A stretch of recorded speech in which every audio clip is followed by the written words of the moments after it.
Yo, what's up guys? Welcome to another video on Dead Rails. And pretty much we're going to go ahead and explain how you could go ahead and get the werewolf hunter.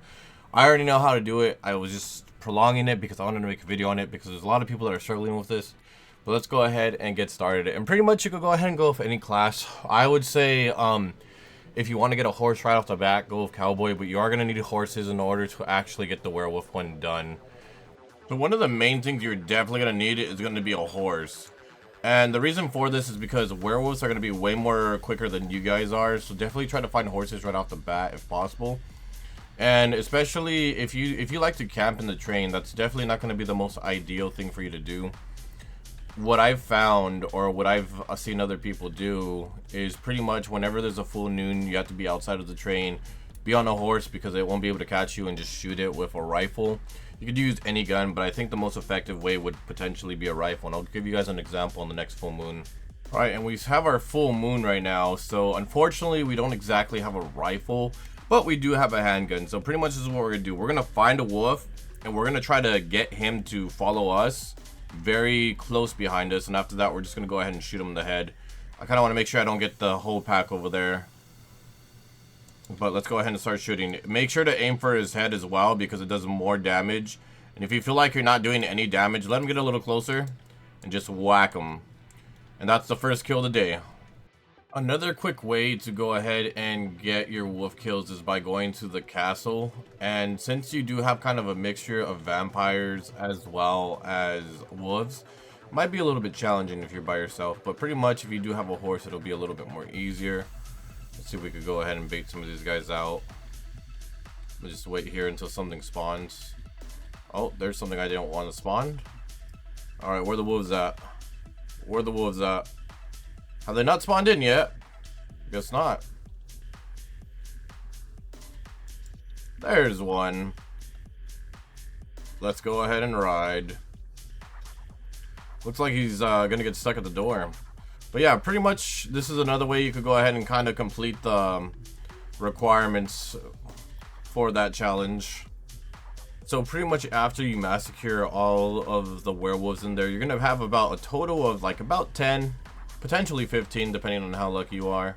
Another thing that I like to do as well, if we're kind of ahead of the game and we're very close to like being at the end, or we are at the end, and we haven't exactly gotten all our quota for the wolves, pretty much what I like to do is go to the end and just not start the contraption to bring down the bridge, but just go around and just go ahead and just kill as many wolves as I possibly can in circles. It makes it a little bit easier for me to go ahead and kill some stuff. Oh my. It looks like we're actually doing a pretty well job right now, to be honest.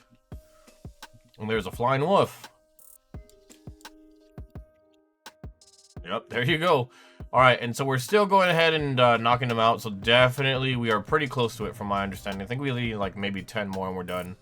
Not gonna lie, we're already at 3 hours and 20 minutes, so realistically too, like when you're at the end too, right, and you're camping, there's not really much more you could do aside from like just wait for things to spawn in.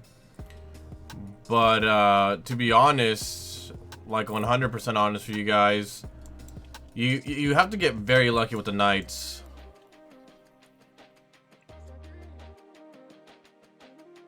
Very lucky. And there we go. We have the badge. We have the badge. Just popped up on the top, what is that? Left? Yeah, top left. So there we go. We finally got it. And I'm going to go ahead and start this bad boy because realistically, I'm not going to stay here that much longer.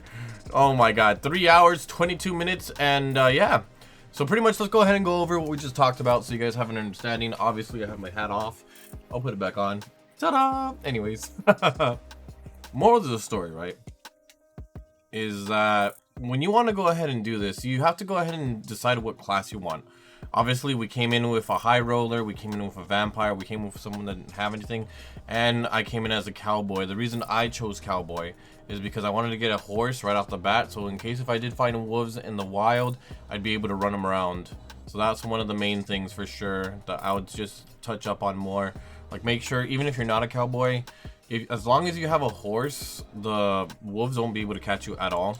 Another thing too is once you go to the castle, make sure to go ahead and take advantage of, oh my God, of the werewolves that are there, because it's going to be very difficult for you to kind of try to get werewolves in the wild, and especially during nights, because sometimes they don't exactly spawn, but sometimes they do, so it just kind of depends realistically. And finally, I'm gonna go ahead and say this: if you make it to the end, feel free to camp in the buildings. If you get lucky enough, you're not gonna have to wait 3 hours like we did. And if you get unlucky, unfortunately, sometimes you are gonna have to potentially just wait out until you get all your wolves, because sometimes you do have different nights. You have the vampires, you have the zombies, and you do have the thunders. So just keep that in mind, definitely. Anyways, guys, thank you so much for watching. Really do appreciate it, and I'll definitely see you guys in the next one. Until then, take care.